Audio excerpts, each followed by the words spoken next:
There's no place to escape to. This is the last podcast. On the left.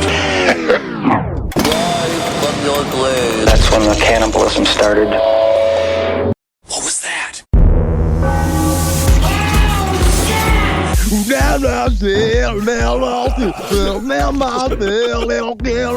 That's brilliant. It's like Kurt is right here with us still, isn't it? All right, welcome to the last podcast on the left, everyone. I am Ben. That's Marcus Parks. And, of course, we have Henry Zabrowski. Honestly, that would just be the sound of like electricity floating through bones. You just like attach electrodes to the bottom of Kurt's skeleton and just like, well, Courtney's like, kill it again. Oh, my goodness. All right, we're on to Kurt and Courtney part 2. Kurt and Courtney, it's part 2. Come get it around, kids. Let the uncles tell you what grunge is. And I don't mean just in the way I treat your aunt. That's not good. All right. So on Easter Sunday, April 3rd, Courtney Love called private investigator Tom Grant in Los Angeles, saying she was looking for a detective as someone had stolen her husband's credit card and she wanted to find out who. Now, if you've seen the documentary Soaked in Bleach, you know that Tom Grant is the leading proponent of the theory that Courtney Love had Kurt Cobain killed. And to Tom's credit, he does have a pretty good track record and is by most accounts a decent person. But regarding Soaked in Bleach, it is not particularly well done, and it's particularly trashy. Now, what is it? What is it with private investigators? It's never a promotion to become a private investigator. Usually you're fired from being a real detective, right? It's self-promoting yourself to not having a job. Oh, I see. It's what you do is you just don't have a boss anymore, man. You're Murtaugh. Or is it Riggs?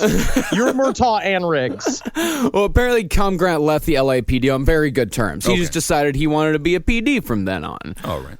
But regarding Soaked in Bleach, I did a little background work on the movie, and a lot of the people who were interviewed in Soaked in Bleach said that their interviews were taken completely out of context to fit the producer's agenda, and the producers also asked questions specifically looking to dig up dirt. They asked a lot of leading questions, and it was obvious, according to the people that were involved in this, that these guys, they had an agenda, and they weren't necessarily looking to make an objective film. They weren't looking for the truth. No, they weren't looking for the truth. They were looking for an answer. Unless you're truth. I mean, like Tom Grant was looking for the truth because Tom Grant was deeply suspicious of Courtney's motives. And I think mostly it's got to do with the fact that he was deeply offended by her vagina.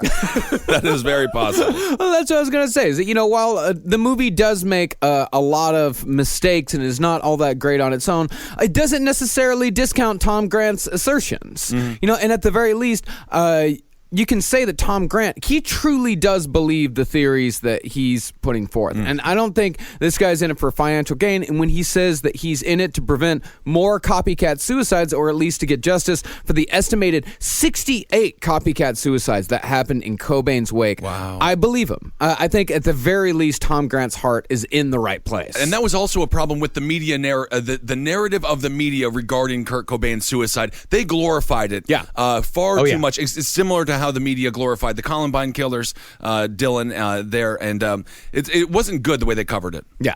Well, they made it very romantic. Yeah, they did, yeah.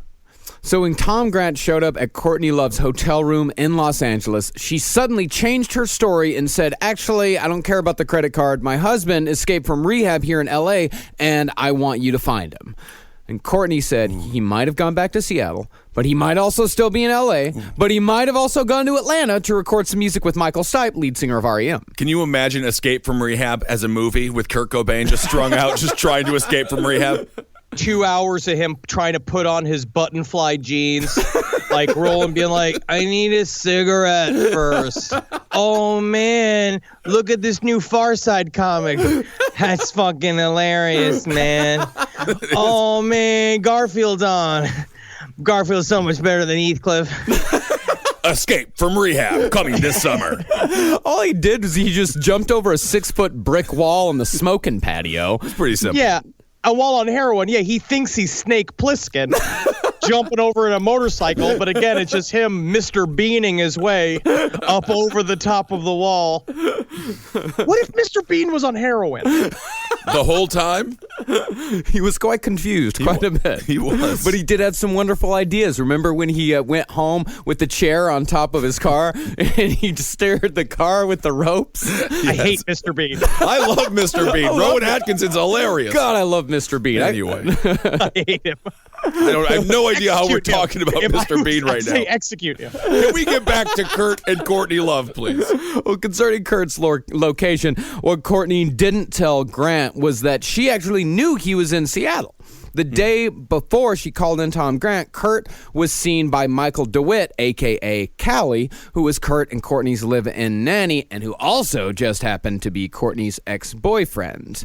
She also paid his rent and gave him heroin allowance. I don't know how you get the name Callie besides rolling burritos for a living. He was from California. That makes sense. Oh, wow. Very clever.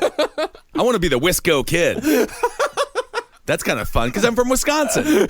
We get it. Okay. Yes. Well, phone records show that Callie and Courtney had talked to each other 8 times on the phone on April 2nd. And there's no reason to think that Callie would have withheld the fact that she had seen Kurt the day before throughout 8 phone conversations. Now, interestingly, April 2nd is the day on the receipt for the shotgun shells found next to Cobain's body. And the same day, quote, unquote, a mail was picked up from Cobain's residence to go buy said shells. Circumstantial, yes, but still interesting. Now, Courtney had also filed a missing persons report with the Seattle Police Department that day under the name of Kurt Cobain's mother, Wendy O'Connor. The report said that Cobain had fled from rehab on April 1st, flew back to Seattle, purchased a shotgun, and, quote, may be suicidal. That's a hell of a 48 hours right there. That's a big 48 hours, yeah. Yeah, that's like a Nick Nolte 48 hours. It is. Now, some say that Courtney Love filed the police report in Cobain's mother's name because she was genuinely concerned for his well-being, and she knew enough about her own reputation to know that the police wouldn't take her seriously. Others say, though, that she did it as a plant for what was to come later. A giant banana fern plant for what was to come. Well, this is also what you found out later on is that she called that L.A. rehab center 13 times looking for Kurt as various people. She called as her saying, I'm his wife. I need to speak with him. Then she called as his agent. Then she called as his mother, and they knew that to cut her off. So that's I could see her motive saying, like, I need to put this under the mom's name. Sure. Because no one's listening to me now. I sound like a hysterical junkie because that's what I am. Well, but she did seem concerned about Kurt and his health. Yeah. And, Yeah, you mean the big fucking her wallet? Well, Walking she had around her with a guitar and a wig on Oh, it? that's not. Courtney had her own. She had her own money. Yeah, she had her own. I mean, and that's the thing that a lot of people don't know is that a whole second album, Live Through This, came out the Tuesday after Kurt Cobain's body was found. That's what she was saying. This whole time she was supposed to be promoting her album. And so she was like, it was both pissed, but also she was using it in a way. She knows that all of this is going to lead towards the mythos of helping her push through the album. And then her first, we'll talk about that But later. to defend Courtney a little bit, she's working on her album. She's in the studio. She's trying to be an artist. And her husband is strung out on heroin, escaping from rehab on a regular basis. No, they'd finished the album months earlier. Well, you don't finish recording an album a week after it comes out. How does it work? We know how music works, Marcus. I don't know how it works. I just sing into coffee cans and I think it's recorded. Is that the radio? What's the radio? You sound like Howard Hughes. On March 6th, 2 days before Kurt's body was found, Tom Grant finally convinced Courtney to let him travel to Seattle to search the Cobain residence. Grant's guide for that search was Dylan Carlson, the same guy who had bought Kurt the shotgun. They searched the house and found nothing, but neglected to search the greenhouse above the garage, which Tom Grant completely missed. Yeah, that's the place you commit suicide. Well, furthermore, Dylan didn't mention the greenhouse at all, but again, Dylan was a junkie, so no surprise there.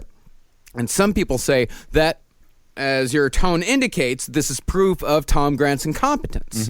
But to be fair, it was dark and it was pouring down rain, and multiple people since have traveled to the location under the same conditions and have said the greenhouse could have not only been easily missed, but was almost impossible to see. All right. Which led to the very unfortunate movement in the HGTV world of calling garden houses suicide nooks in Seattle from that day forward. That's it. That's a strange, what is it, house hunters? We're looking for a suicide nook. No Just pool, something though. where we can end it all. Yeah, you know. So you're looking, so you're hoping to flip this for less money. Yeah. We're trying to bring down the market. So the next day, on April 7th, Courtney asked Dylan and Grant to return to the house to search a secret compartment in their closet where Kurt often hid his weapons to see if the shotgun was there. When Dylan and Grant showed up, though, they found a note from Callie, the nanny, sitting on the stairs, supposedly addressed to Kurt. This is what the note read. Kurt, I can't believe you managed to be in this house without me noticing, man. You're a fucking asshole for not calling Courtney and at least let her know that you're okay. She's in a lot of pain, Kurt. And this morning she had another accident and now she's in the hospital fucking again. She's your wife and she loves you, Kurt, and you have a child together, man. Get it together, or at least tell her you're okay or she's going to die. It's not fair, man. Do something now. Also, Frances took the biggest shit I've ever seen today. It's like she's shitting for you and Courtney, because I know you guys don't shit because of the horse. Yeah, of course. And then you just respond to that note, you're the nanny, go nanny. Why are you writing me letters? What is happening here? He was working in a bridal shop in Flushing, Queens, and a boy for kicking out in one of those crushing scenes. I love Fran Drescher. She is funny. Well, the strange thing is that Kurt was already dead for at least a day by this point, if not more. So there would be no way that there would be anything for Callie to miss. Like, Kurt would not have been coming in and out of the house because the note was not there the day before when Tom Grant and Dylan Carlson were there. The note only showed up on the 7th, and Kurt Cobain likely died on the 5th. However, it could be possible that Callie thought that Dylan and Grant's comings and goings the day before was actually Kurt. Ah. Because he's a moron. Well, you know. Yeah, they were rummaging around the house, right. you know, and yeah, Callie was kind of a moron. He was not. The people involved in this tale are not the brightest and best. Well, but they know how to sleep. They know how to go into sleep, very which deep honestly sleep. I envy. Yes. I have very bad insomnia, and I wish I could sleep. And heroin apparently really fixes it. So looking into it. Yeah. The other thing was you watch all these. They're specifically very irresponsible, and they're specifically very dumb. It feels like Courtney, who orchestrated all this shit, because Kurt did not hire these people. Oh. This is Courtney's doing. Courtney likes people she can easily control. Courtney's also a mess. Kurt didn't hire the ex-boyfriend of his wife to be the live-in nanny? No, that's shocking to me. This is a very interesting Ben Affleck, Jennifer Gardner situation. Of course, Courtney is the Ben Affleck. Just Jennifer Gardner just covered in her own shit, just being like, I have all these headless dolls I bought for Kurt for his music video. And Kurt's like, thanks, baby. These are the best. I was reading a Vanity Fair article about Courtney and Kurt's relationship, and you just walk into the living room, and the whole place was covered in headless dolls. And then they wrote, "My best friend." She had written in lipstick all over the chimney of the fireplace in the middle of their living room because she's like, "We had a fight the night before, and I wanted him to remind him that I'm his best friend." And then it's just Kurt in a winter hat with no other clothes on, just like rummaging through all these dolls. And he's like, "You think this is a good one, baby?" And then Courtney's like, "Where's Frances?" They don't know where the baby is. Oh, that's not good. Well, Tom Grant says that the note was left there on the stairs, the note from Callie, specifically for Tom Grant to find so they could invent a timeline in which Kurt was still alive. For, as we know, Kurt had already been dead for a day or two by this point. That's Tom Grant's assertion. Right. So the next day, on the morning of April 8th, Cobain's body was found by an electrician who had been called to the house to install a new alarm system. He looked through the glass doors of the aforementioned greenhouse and saw Kurt Cobain's body lying on the floor with a shotgun lying on his chest. So did he say, like, too late? No need for the alarm system. It's obvious something already happened here. Well, I am not getting too old for this shit. I like this. Strange. Well, it was either the electrician or the electrician's boss who called the local rock station and said, "Boy, have I got some news for you." Oh, it's so insensitive and insane to think. I mean, I would assume they called the police first, Yeah, right? I think they called the police first, but I think he said something like, "Next time Bon Jovi's in town, you owe me tickets, buddy." Oh, my God. You got to see Jovi. I heard Johnny used to work on the docks, which is kind of a fun job. So when Tom Grant got the news that Kurt Cobain had been found dead, he called his office, and his associate, Ben Klugman, told Tom that someone had tried to use Kurt's credit card to buy $43 worth of flowers hours before the body was found. And Kurt had been dead for a few days at this point. And to this day, we don't know who tried to use the card. Now, there are many possibilities. Like, he may have given it to someone to use weeks before, or someone could have taken it earlier, but some people hypothesize that it was the killer who took it. However, that doesn't explain why the supposed killer left $120 in cash from Kurt's drug box and $63 in Kurt's pocket while taking an extremely traceable credit card. Well, is this the equivalent to a company card where you just give it to your personal assistants and things like that? It was his personal credit card. I think they maybe had that infrastructure, but I don't think that he adhered to it. I'm certain that his manager probably handed me, like, use this card, but he had his own card because he liked to keep things secret. I also think, Callie's in there bumbling around, the worst Mr. Belvedere who's ever existed. Like, just buying flowers. I think that he knew that Kurt was dead. We're going to talk about this, I imagine. But I think Callie just found his body and was just like, oh, man, I got to figure this shit out. Put your thinking cap on, Callie. Oh, no, that's my gift buying hat. Where's my damn thinking hat? I can't think. A lot of stressful situation. Some say that the door to the greenhouse where Kurt was found was locked from the inside with a stool wedged against the handle, which would imply that Kurt Cobain was the only one in there and nobody could have come in and out. But that is not strictly true. The door was locked, but it was a turn lock which could have easily been turned while the door was still open. And the stool had also been misinterpreted. Instead of being at the main door and instead of being wedged, the stool was actually in front of a completely different set of doors that went out to the balcony on the other side of the room. Multiple doors. Yes. Interesting. As a private detective, that would be my first thought. Multiple doors. You just slowly turn into Mr. Body from Clue.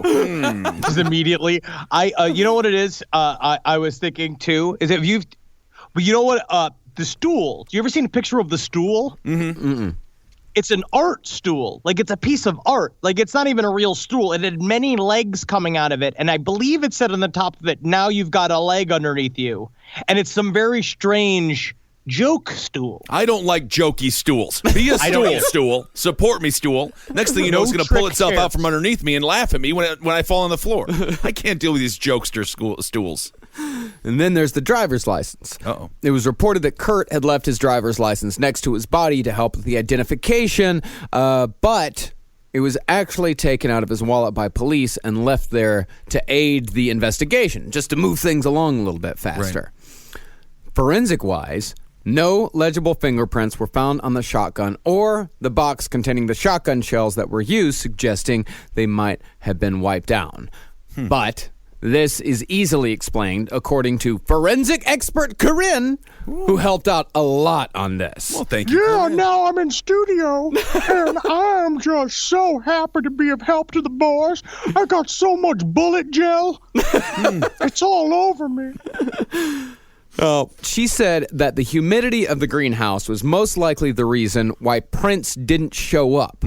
But on the other hand, she did also point out that the shotgun wasn't analyzed for prints for almost a month, and the shells weren't analyzed for another couple years, which indicates extremely shoddy police work. Yeah, you would think that's the first thing they would do is wipe it for prints, especially in such a high-profile case. Well, a lot of the Kurt Cobain murder camp people point towards the Seattle PD for how shoddy of an investigation they did. And they didn't do a great job, but they didn't do John Bonet bad. Maybe they were smoking the weed before it got legalized just to make sure it messed you up enough. Yeah, like Alex Jones. Yes. No, honestly, it was because it was pretty closed and shut, a suicide case. They walked in and they immediately assumed it was a suicide. They saw the whole thing, which is they shouldn't have done. Yeah, essentially, you're supposed to treat everything as like sort of like a blank slate. Right. But it was obvious, and so they just kind of bagged it up. Yeah, and that was actually that was another thing that Corinne says, that they very, very quickly declared it a suicide, and they absolutely should not have done that, especially something a high-profile case like this. But the strange thing is they called it a suicide by drowning, which I don't think that they really had it. They weren't paying enough attention. Inappropriate. Well, regarding the shells, quite a bit has been made of the trajectory of the shell that killed Kurt Cobain after it was ejected from the chamber. Yes. The gun was found on Kurt's body upside down with the shell on Cobain's left side. The position of the gun, however, indicates that the shell should have ejected to Cobain's right side. Right. Which people say proves that somebody pulled the trigger and then placed the gun in Kurt Cobain's hands. Well, and this is one of the biggest pieces of evidence that people give when claiming Courtney killed him, and it is fascinating. Well, it's because they said that the gun would have to be he'd have to hold the gun at a highly inhumane angle. And I love the angle that it shows every time it shows the graphic of his wrist of like doing the weird, it looks like a 4chan cartoon. Now, the official line is that when Cobain pulled the trigger, the gun was right side up. But the recoil of the gun caused it to spin upside down. And forensic expert Corinne also agreed that this was a possibility. But I'm sure if we're wrong on this being a possibility, one of our gun nerd listeners will be sure to let us know as soon as they have access to their Twitter account. I love people who know everything about guns. In no We ways love our gun nerds. We love them. We love them. Not afraid of them. I'm not afraid of you at all. I love you. It is their constitutional right to write snarky emails regarding our lack of knowledge about guns. It is absolutely their constitutional right to be by far the most annoying nerds on the internet. You are literally picking a fight with the gun nerds. That's not the group of people to pick a fight with, Marcus. Never pick a fight with the gun nerds. You pick a fight with the katana nerds because they don't know how to use it. No, all of our gun enthusiasts, that is fine. You have a passion. That's good. And the reason why it could be a spin and not an outright push across the room is Kurt Cobain was using a 20 gauge, which has a comparatively low recoil. And that's also why there wasn't much blood. That's another thing that conspiracy theorists point to and say, like, well, look, there's no, he was shot in the head. There should be so much more blood. Right. It was a 20 gauge. It was birdshot. The shot wasn't powerful enough to create an exit wound. It was just powerful enough to destroy his brain. Really? Yeah. There was no exit wound? No. Interesting. No, absolutely not. Now, Corinne also put forth the possibility that the gun was accidentally moved or was knocked over by one of the police officers on the scene and was put back in approximately the same position, but not the exact position, without the officer telling anyone so he wouldn't get into trouble. She says this thing is a lot more common than we'd like to believe. So does that mean that if he was wearing his favorite cap that says "Gone Fishing," it would have stayed on his head? Yeah. That's a good advertisement for hats. That's an amazing advertisement for hats. Wow. Okay. Yeah, and she said that the police accidentally moving around evidence. She said it's more common than we'd like to believe, but a lot of times cops will own up to it. Sure. Although there's never been any indication that that's what happened in this case. Did they find the banana peel he slipped on, and did they find the bucket that his other foot got caught in while he was doing this? Because I think he did Mr. Bean this. I'm starting to really think that he is the clumsiest man in the world and just sort of he just Mr. Beaned his way into killing himself. Well, Soaked in Bleach also says that the gun was melted down right afterwards, but that's not true either. Recent pictures of the gun in question were released not too long ago. So the gun is still out there. It was not melted down, and that was a false statement. Okay. And they are brutal pictures of the gun too. Yeah. I will look that up, and they said like the coroner was like, I want to show you that the gun exists, and it's just him essentially pointing the gun at the camera. Like, him like, here's the gun. Here's the fucking gun right here. It wasn't melted down. I got it right here in my fucking ready hands. Why are you loading that gun, sir? Feel the power. Steel. Full projection of your penis into the world. Ultimate control. So that was one of the stranger days as a cameraman, but nonetheless, good shot. Good shot. And then there's the infamous suicide note. Yes. Now, we won't read the whole thing as it is very long and very sad, but to sum it up, the vast majority of it could be interpreted as a retirement letter to his fans rather than a suicide note. And there was evidence to interpret it like this. Cobain had recently pulled out of playing Lollapalooza, which... Lollapalooza was a big alternative music festival back in the day. Went from town to town. The guy from Jane's Addiction ran it. I always wanted to go to Lollapalooza. There used to be a thing called records, and there used to be a giant big brick computers that they were big, and you'd play Oregon Trail on them. Oh yeah, which is not just a trail. It was a game where your kids die of shitting disease. Yeah, that's basically the entire thing. Yeah, Lollapalooza. That was a huge concert. I remember always wanted to go to that and never being cool enough to be invited. Also, I was 10. I think. And as far as Nirvana breaking up goes, Dave Grohl said in an interview in 1998 with Howard Stern that Nirvana was in the process of breaking up at this point. Like everything with Kurt Cobain in the music industry was coming to an end. I mean, it sounds like it's just very dramatic. There's so many antics going on outside of the art. A lot of stuff. But the big kicker for conspiracy's sake is the last 4 lines. They read, Francis and Courtney, I'll be at your altar. Please keep going, Courtney. For Francis, for her life, will be much happier without me. I love you. I love you. Now, the theory goes that those last 4 lines were forged, written by persons unknown to make it look like a suicide note. And the lines are indeed much larger, and the letters do look different from the rest of the note. And the lawyer supposedly said that she found a piece of paper in a bag Courtney left behind that could be interpreted as her or someone else trying to forge Kurt's handwriting. But Carol Chasky, the linguist who was interviewed in Soaked in Bleach and said her comments were taken completely out of context, says that it was, in fact, a suicide note. Soaked in Bleach cherry-picked her comments to imply that she had said only the end was a suicide note, but they omitted her saying the beginning and middle read as a suicide note as well. So what happened? Why did it change with the writing style? Was it the fact that he was getting more messed up as he was writing it? I think so. I think that if we're gonna take that and say that he did write the letter, that's exactly what happened. He shut up. He was writing it, probably paused, shut up, finished writing it, then shot himself in the head. I also think that there's probably surprisingly pragmatic reasons why she had copies and was trying to copy Kurt's handwriting. I think that Courtney was running Kurt's entire life. I think there was a lot of points where she was doing things and handling bank shit for her. I also thought that she felt there would be many times it would be convenient to pretend she was Kurt, or Kurt was like, just be me. And a part of it is forging his signature, doing shit like, just sign this thing. I don't want to read this thing. And she goes, I'll do it. He goes, I know what the fuck's going on. And she practiced it because she's a fucking weird ass junkie with nothing but time on her hands. Well, I think that's her right as his wife. Well, the interesting thing, someone else put forth an explanation for that was even a little simpler. They used to write these weird little notes to each other as each other. Oh. It's very confusing, this relationship.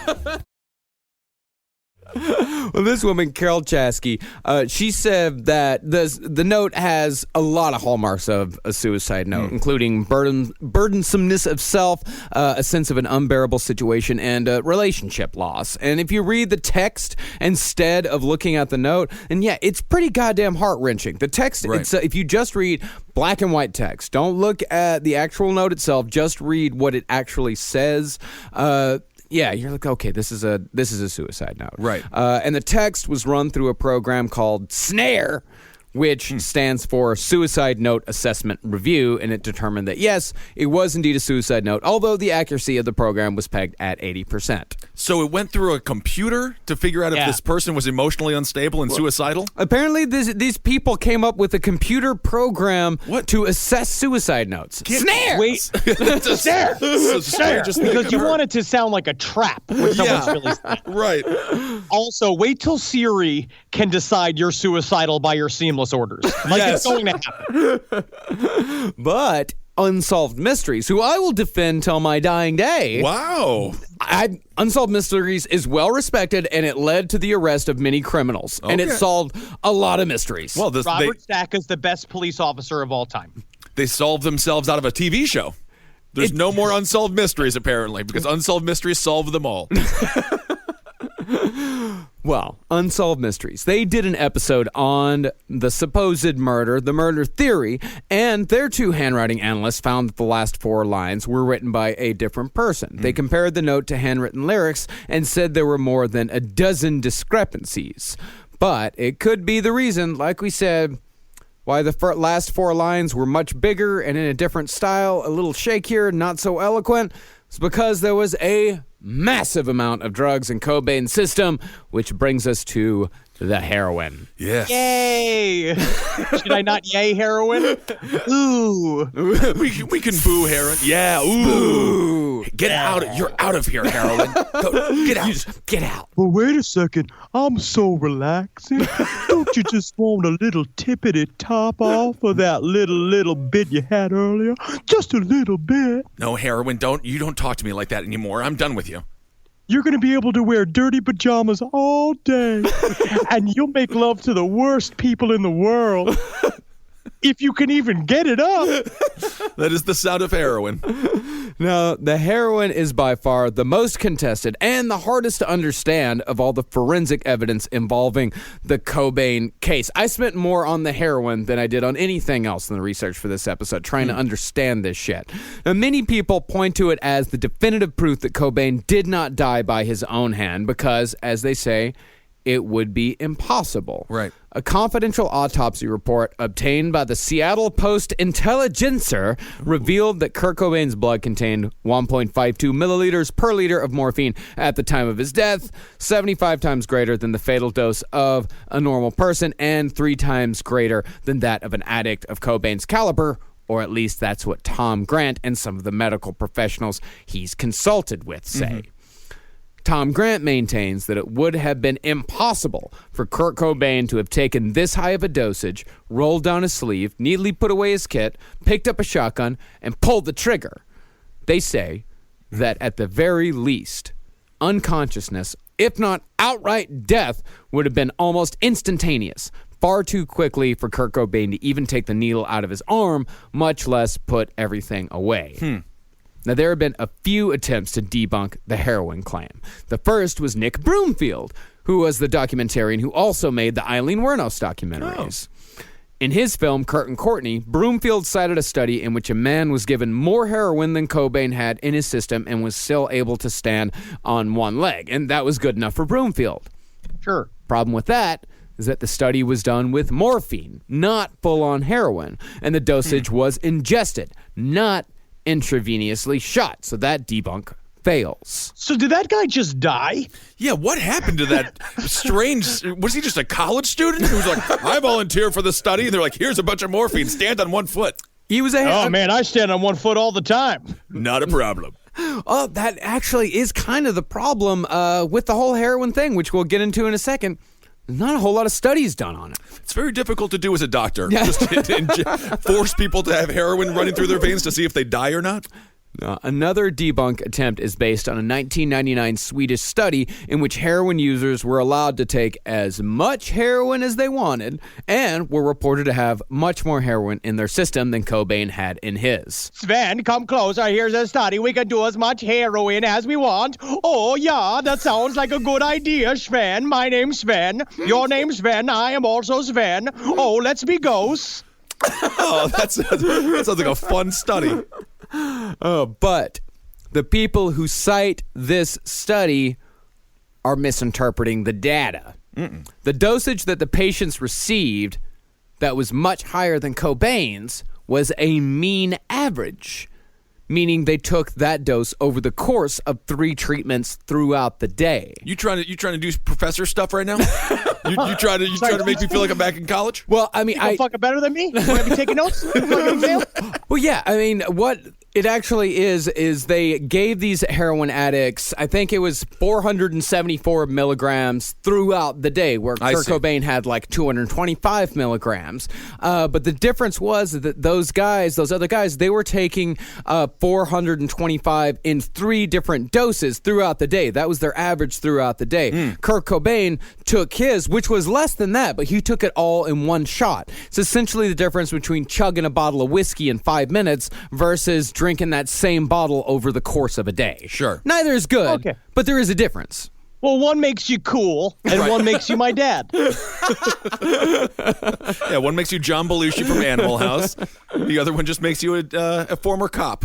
And as far as there being heroin still in the system from the night before, heroin has a half-life of about 30 minutes. Heroin is in and out of your system very fast. And the half-life, that means that the drug is flushed out of the bloodstream in that amount of time. But the biggest problem with the heroin theory is that we don't have a ton of data on tolerance levels because they can't very well just go shooting up heroin into people to see when they die. Right. And the toxicology is very hard to do post-mortem. We also don't know what Cobain's actual tolerance level was. It might have been that high. We just don't know. Well, he was doing $400 a day of heroin for how many years? 3 or 4 years, probably? Somewhere around there. Yeah. But when you say $400 a day of heroin, like what purity was the heroin? Right. Where was he getting it interesting. from? We had a listener comment on one of our posts that was saying the same thing about how $400. He was a former junkie, suicidal junkie. They got cleaned up, and he's like $400 a day is an insane amount of heroin. Okay. Like if you are literally doing a lot, that's a lot. That's like, and then also and counteractively that Courtney Love's $20 a day is probably fake. She was probably even lying about doing that much. She probably was even less of a habitual user of heroin than she wanted to be. She was just saying it to literally have some kind of cred in the junkie world, quote unquote. Sure. And it also must be said that Tom Grant and those other medical examiners that he spoke with, they're basing that figure, that 1.52 milligrams per liter figure, on the newspaper report from the Seattle Post-Intelligencer, not the actual autopsy report themselves. Oh, okay. And of course, newspapers get it wrong all the time. Newspapers get it wrong all the time. They don't have access to, because autopsy reports in Washington are confidential. They've never seen the actual autopsy report. So they might not even be working with the correct figure. There's just too many variables here. But in a weird coincidence, the chief medical investigator who declared the cause of death to be a self-inflicted gunshot wound was actually friends with Courtney in the Los Angeles music scene in the 80s. Oh, okay. So someone on the inside, perhaps. And he had actually booked Nirvana's third show when he was in medical school because he had a side business promoting punk concerts. I don't like my Dodgers having a side business promoting punk concerts. For some I don't reason, think they should. Yeah. It's a decidedly dirty environment. Right. So it's like one day he's taking out your gallbladder, and the next day he's like, and by the way, we got Ween coming through on Sunday, so you want to make sure to check them out too. Oh, fuck yeah, dude. I'm seeing Ween in June. I can't fucking wait. Awesome. Oh, he's just eating a bunch of angel trumpets he found on top of a 7-Eleven garbage can. He's just like, oh man, I'm living my best two lives. I'm a bad doctor. Great promoter, though. And when you add up all of the murder theory conspiracy stuff, the prevailing theory is that Callie, the nanny, helped Kurt shoot up in the greenhouse, injected him with way too much, placed the shotgun in his mouth, and pulled the trigger, all on the orders of Courtney Love. Another theory is that the CIA killed Cobain because he endorsed Bill Clinton for president and was planning to lead a youth anarchist uprising eventually. Yes. Blood on the Clintons' hands. This is a part of it. This is another corpse on the pile that Hillary Clinton stands atop. Justice for Vince. I see. Vince Foster, of course. Okay, so we just took a massive leap off of a huge bridge, like a lemur. Okay, so either Callie the nanny, who was former boyfriends of Courtney Love, killed Kurt Cobain. Now, theory 2 is the CIA did it because he endorsed Bill Clinton and wanted to have an uprising of youth, individuals, goths? What is happening? Yeah, just youths. Youths. Okay. You know how many youths were listening to Kurt Cobain at this time? Yeah, all of them. I would have been the biggest, weirdest one on the front lines of the Nirvana army. And the funny thing about instead of GE took over everything, what if Jinko did? Oh my goodness. Well, yeah, actually, Kurt Cobain did come out for Bill Clinton for president. He was like, kids, go out and vote. Go vote for Bill Clinton. I love it. And think about this even further, Ben. Who was Bill Clinton running against in 1992? George H.W. Bush. And what was George H.W. Bush's previous job? He was head of the CIA. Nailed your ass to the wall. Well, that's definitive proof. So also, Bill Clinton was the McDonald's candidate. He was. He was the one who loved McDonald's the most openly, and who loves McDonald's more than a career junkie? That's a good point. I really wish he would have lived until 96, and then Kurt Cobain was like, I think I'm going to support Bob Dole. Get out there and vote, kids, for Bob Dole. I think his fucking hand is funny. Look how small it is. It's all fucked up. He's a war hero, Henry. So you got Cali, you got the CIA, and then you got El Duce. Oh, this my fucking goodness. piece of shit. Okay, so who the hell is El Duce? Eldon Hoke, a.k.a. El Duce, was the lead singer of a disgusting Los Angeles metal band called The Mentors. Here's an example of their work from the song Donkey Dick. I got a donkey dick. It'll make you sick. I got a donkey dick. It's big and thick. I got a donkey dick. It's a hell of a fat. I got a donkey dick. It's where it's at. So, like, So we're not scared of El Duce's lawyers. so, like, what do you think we should call this song? Like, you know, I was thinking we call it a treatise on misspent youth, or donkey dick. I like Donkey Dick. Yeah.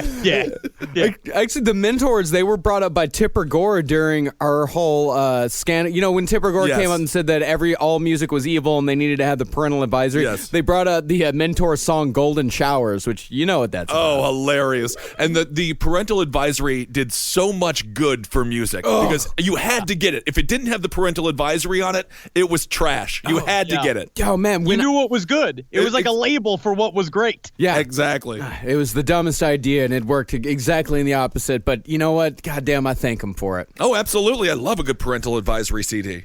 So El Duce claimed that in December of 1993, Courtney Love pulled up in a limo to the record store where El Duce worked and said, Al, I need a favor. My old man's been a real asshole lately. I need you to blow his fucking hat off. Oh, my goodness. yeah, she, according to El Duce, offered him $50,000 to go up to Seattle and murder Kurt for her. El said, sure. He went inside, he got a business card, and said to call the record store when she was ready, as that's where he took his messages. Now, how much credibility are we giving the author of Donkey Dick here? Well, we'll get to that here in a Okay. second. Yeah. Now, this was corroborated by the other guy working at the shop that day, Karush Sapagian, who said he saw Courtney Love drive up and that El Duce came inside right after saying she just offered him the hit job. I just picture them. Perfect guy. Perfect assassin. Oh, absolutely. Well, the reason why she supposedly chose El Duce was because El Duce had he had a reputation for doing anything for a buck. He's El Duce, and he wrote Donkey Dick. They remind me of the two characters from High Fidelity, Jack Black and the other dude who worked in the record store. These are the piss trashiest versions of those guys. Hey man, $25 says I drink this whole fucking thermos full of horse piss. You all right? I didn't say I was going to give it to you. You just... You didn't. No, I didn't make the bet with you. You didn't finalize the transaction. You just drink. You just... So... El Duce does it again. Well, the guys eventually decided it was a joke and forgot about it until March of 1994 when Karush got a call from Courtney Love looking for El.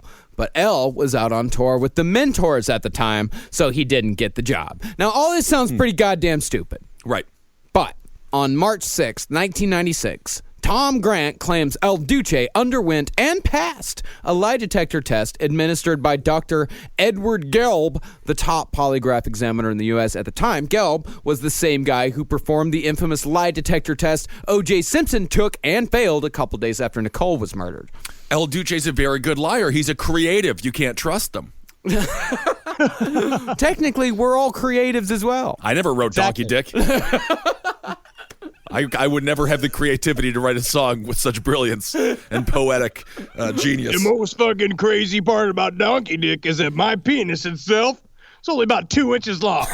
So that took a lot of imagination. Like the lead singer of Foghat, huh? El Duce passed with a 99.1% certainty when asked, did Courtney Love ask you to kill Kurt Cobain? Yeah. So maybe she did ask, but perhaps it was one of their inside dark jokes. And he passed with 99.84% when asked, were you offered $50,000 by Courtney Love to kill Kurt Cobain? $50,000, I'll suck your fucking feet, Courtney Love. And we know that your feet are 2 heroin-covered, shit-covered Griffin talons. Well, she's a busy woman.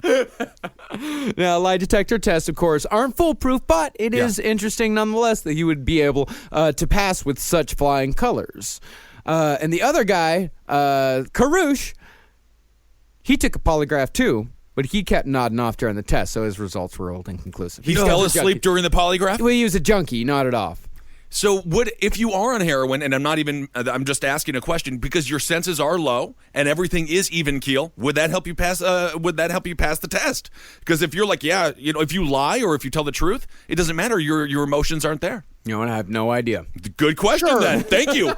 Good question. That was a very good question. You're a very good interviewer. Well, technically, it didn't solicit a response, so actually it was a bad question because it led to the halting of the conversation. This whole thing is like the dumbest version of Tinker Tailor Soldier Spy that exists. It's just nodding off idiots that are incapable of anything. And Ed Larson from the Round Table of Gentlemen, I went to see Tinker Tailor Soldier Spy with him, and he fell asleep within 30 seconds. And then he woke up at the end of the movie, and he said, good, that's a good movie. I was like, you didn't watch it. I loved it. He slept, and he openly snored throughout this incredibly quiet film. And he also looks a lot like El Duce. He does. Oh, my God. We miss you, Eddie. Yeah. And you know what? This whole lie detector thing, that would have been the end of the story for El Duce if not for the circumstances of his mysterious death. Not a week after being interviewed for Nick Broomfield's documentary Kurt and Courtney.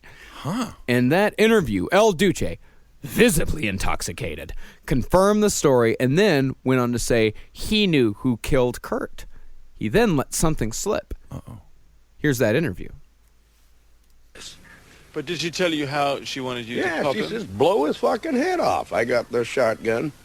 But she didn't say anything about Make it making look like a suicide. Well, yeah, but if you just blew his brains out like you said, it wouldn't look like suicide. It looked like you blew his brains out, right? But I told Alan, my friend, who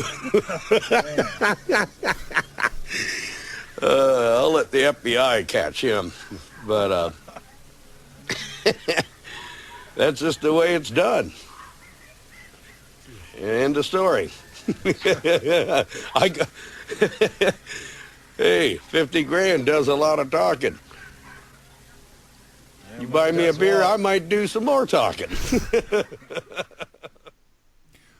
You didn't mention he was interviewed by Ozzy Osbourne. Yeah. What are you talking about? The guy sounded just like Ozzy. That's Nick Broomfield. Interesting. No, Ozzy sounds like they're all Sharon without Sharon. No, the name Alan. When El Duce was talking and he said, I called up Alan, and then caught himself like, my friend. Alan was in reference to a local dirtbag who called himself Alan Wrench. He was a member of the band Road Whore and was known for random acts of violence. Okay. And according to a Tripod website I found, the anonymous writer who set up the damn thing said a few weeks before El Duce died, he met up with him in a bar, and El said he didn't have the stomach for murder and had set up Courtney with Alan Wrench to do the job. The anonymous poster went on to say that after the death of Kurt, Wrench suddenly had enough money to buy a house and 2 new cars. Wrench was also not in the habit of letting shit go and had heard about the interview El Duce had done in which he'd named him. On the night of El Duce's death, Alan supposedly, according to this Tripod person and one other person on Facebook that I found, showed up at El's house, dragged him outside, and got into an argument.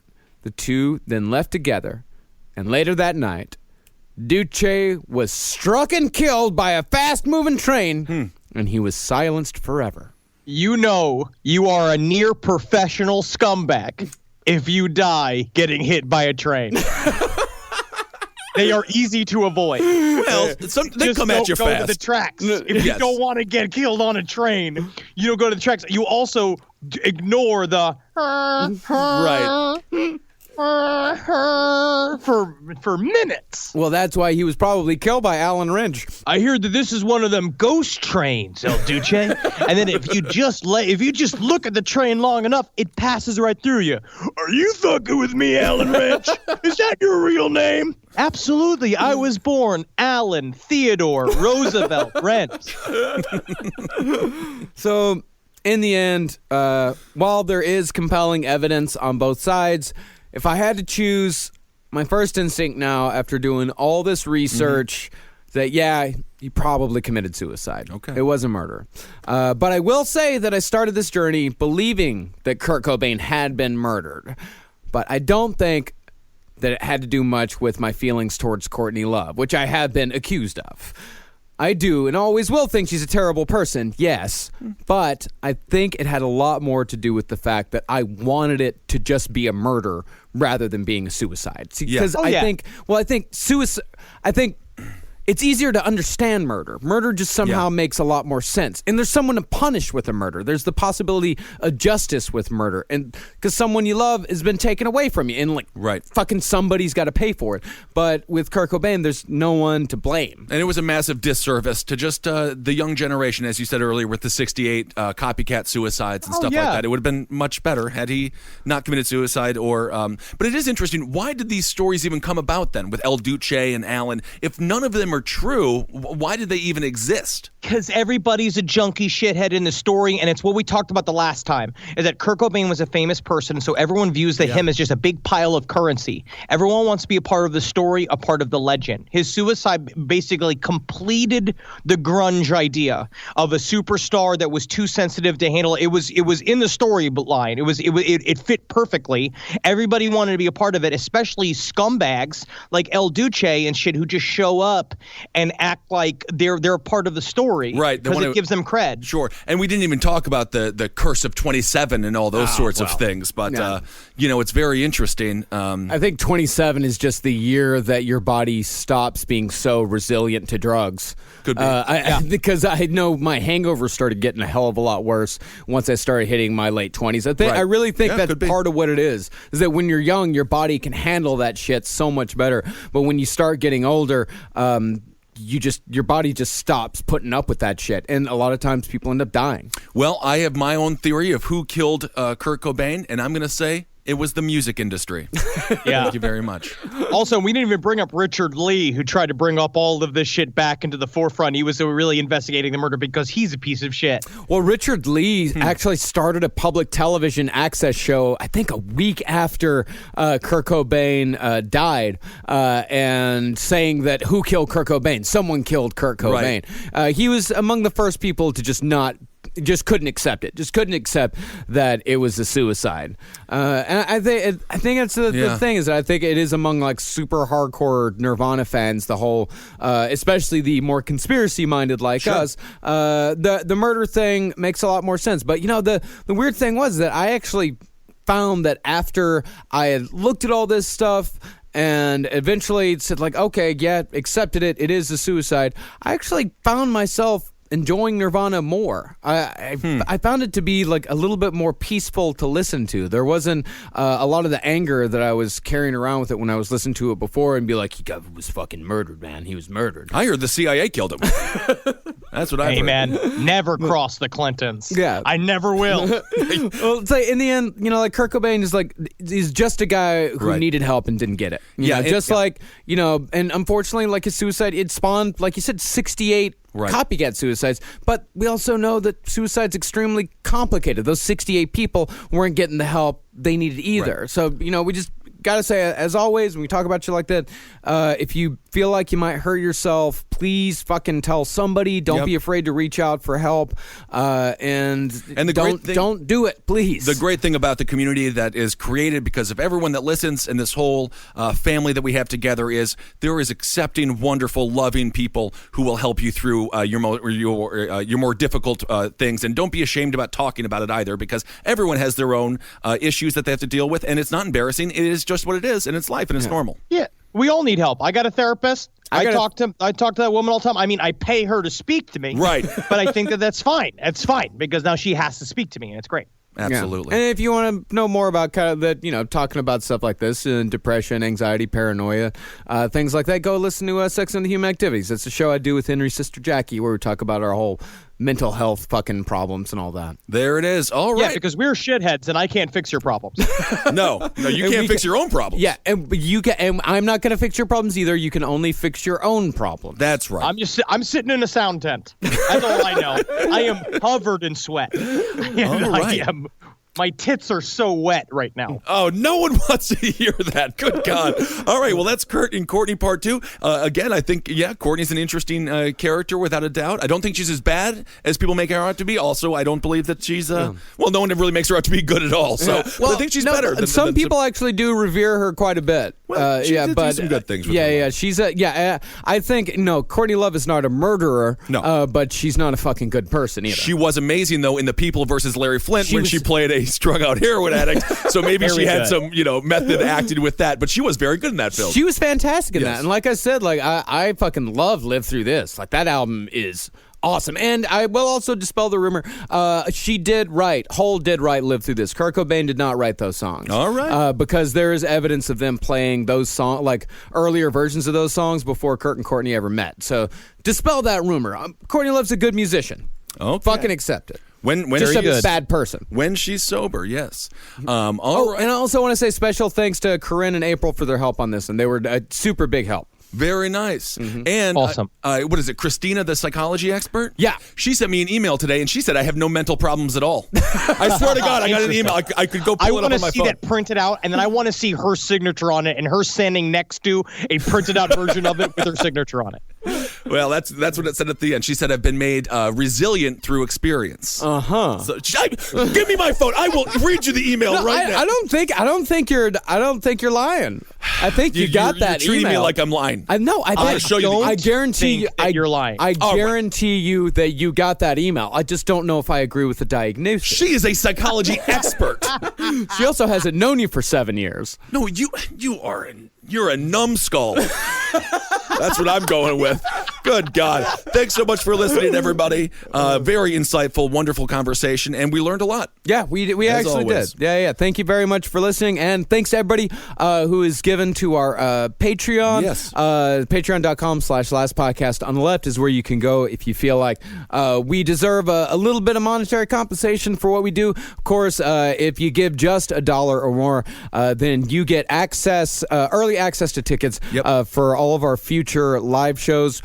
Coming to Texas this week. Yeah. There's still tickets left for Austin and Houston. So go to cavecomedyradio.com/live. We've also got a bunch of other dates coming up here in the future. Go to cavecomedyradio.com/live to get tickets to all of those, including an upcoming Milwaukee show in July. And I will give anyone who listens $50,000 if you kill Henry Zabrowski with barbecue. Find a way to do it. I'm just going to throw it out there. And it's not just stuffing it down his throat either. He had 10 times more barbecue than any human could have. My tolerance has just gotten so large for pork fat. My tolerance. So check out Last Stream on the left on adultswim.com/live/streams every Tuesday, 8 p.m. Eastern Standard Time. And find us out on fucking Twitter. I'm at Henry Loves You, at Marcus Parks, at Ben Kissel. Find us on Instagram at Dr. Fantasty, at Marcus Parks, at Ben Kissel 1, the number 1. And find Last Podcast Left and all the fucking horseshits at LP on the left. That's right. And keep on supporting all the shows here on CCR, Aliens Top Hat, Roundtable of Gentlemen, Page 7, Sex and Other Human Activities, as mentioned before, Movie Signs with the Mads, Wizard and the Bruiser, and a whole series of other things here on CCR. Thank you all for your support. You're amazing. All right, hail yourselves. Hail Satan. Hail Geen. And among Ghostulations, hey, let's skip the heroin this week, huh? Just this Give week. it a skipperoo. Yeah, if you skip heroin every week, you never do it. Yeah. Which I'm so pro that. I've been skipping heroin. That's good for you, Marcus. Good work. Magustulations.